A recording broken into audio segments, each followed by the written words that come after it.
تین آدمی کی دعا رد نہیں ہوتی۔ حضور اقدس صلی اللہ علیہ وسلم کا ارشاد ہے کہ تین آدمیوں کی دعا رد نہیں ہوتی۔ نمبر 1، روزے دار کی افطار کے وقت کی دعا۔ نمبر 2، عادل بادشاہ کی دعا۔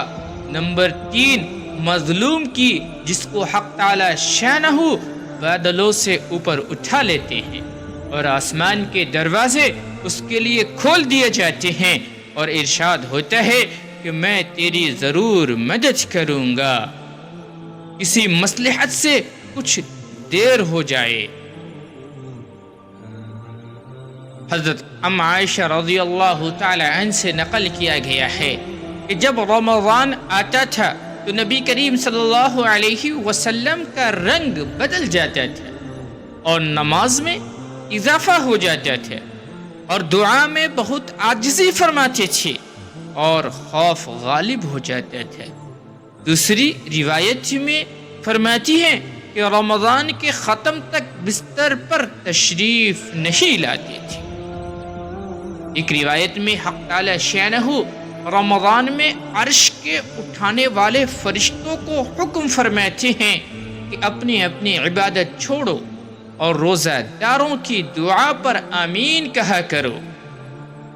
بہت سی روایات سے رمضان کی دعا کا خصوصیت سے قبول ہونا معلوم ہوتا ہے۔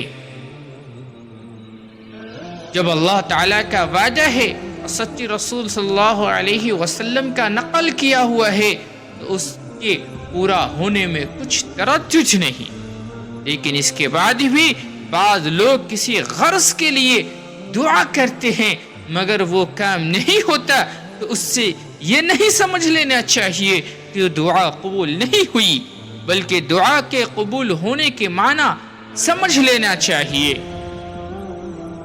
نبی کریم صلی اللہ علیہ وسلم کا ارشاد ہے، جب مسلمان دعا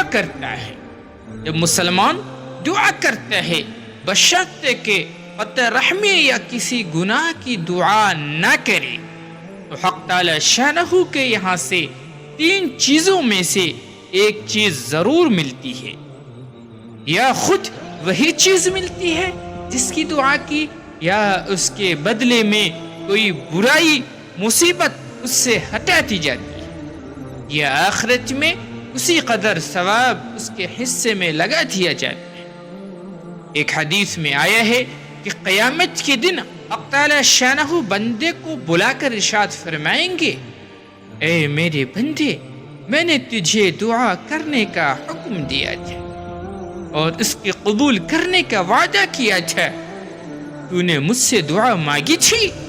وہ عرض کرے گا کہ مانگی تھی۔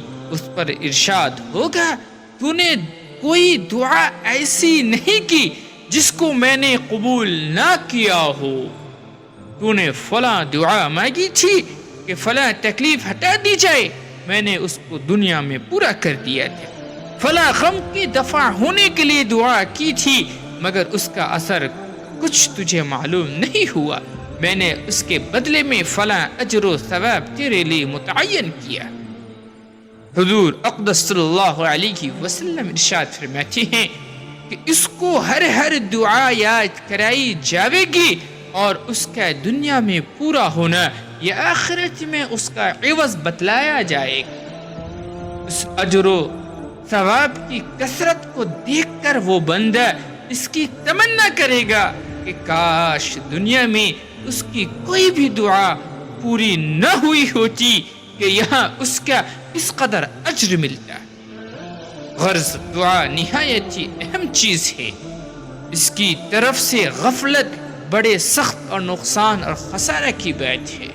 اللہ تعالی ہم سب کو عمل کی توفیق عطا فرمائے، آمین۔